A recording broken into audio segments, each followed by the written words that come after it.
सोलापूर येथील जिल्हा व सत्र न्यायालयाने विवाहित महिलेवर जबरदस्तीने लैंगिक अत्याचार आणि धर्मांतर करण्याचा प्रयत्न केल्याप्रकरणी अटकेत असलेल्या आरोपी रमजान रजाक शेख वय 25 राहणार कुसूर जिल्हा सोलापूर यास सशर्त जामीन मंजूर केला आहे। मंद्रुप पोलीस स्टेशन येथे आरोपी विरुद्ध भारतीय न्याय संहिता 2023 चे कलम 64(2)M 127 4 115 2 351 2 आणि 351 3 प्रमाणे 24 एप्रिल 2025 रोजी गुन्हा दाखल करण्यात आला होता।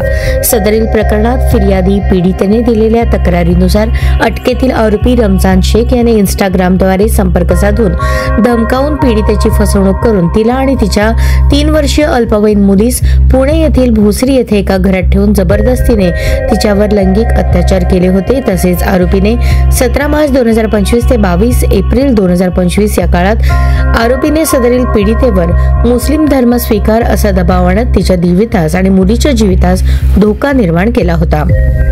आरोपीने पीडितेला भोसरी येथील घरात डांबून ठेवल्याने तो कामानिमित्त बाहेर गेल्यानंतर त्या खोलीतून बाहेर येऊन शेजारच्या महिलेकडून फोन घेऊन तिच्या पतीस संपर्क साधला।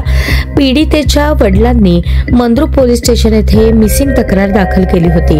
या प्रकरणात आरोपी रमजान रजाक शेख याला 24 एप्रिल 2025 रोजी पोलिसांनी अटक केली होती। त्यानंतर आरोपीने मेहरबान जिल्हा व सत्र न्यायालय सोलापूर येथे आपला जामिनासाठी अर्ज दाखल केला होता। सुनावणी दरम्यान आरोपीतर्फे वकिलांनी असा युक्तिवाद केला की संपूर्ण तपास पूर्ण झाला असून दोषारोपपत्र दाखल झाले आहे। फिर्यादीने खोट्या तक्रारी केल्या असून हे प्रकरण परस्पर संमतीतील संबंधाचे आहे। त्यानंतर दिनांक 12 ऑगस्ट 2025 रोजी माननीय जिल्हा व सत्र न्यायाधीश DN सुरवसे यांनी आरोपीचा जामीन अर्ज सशर्त मंजूर केला।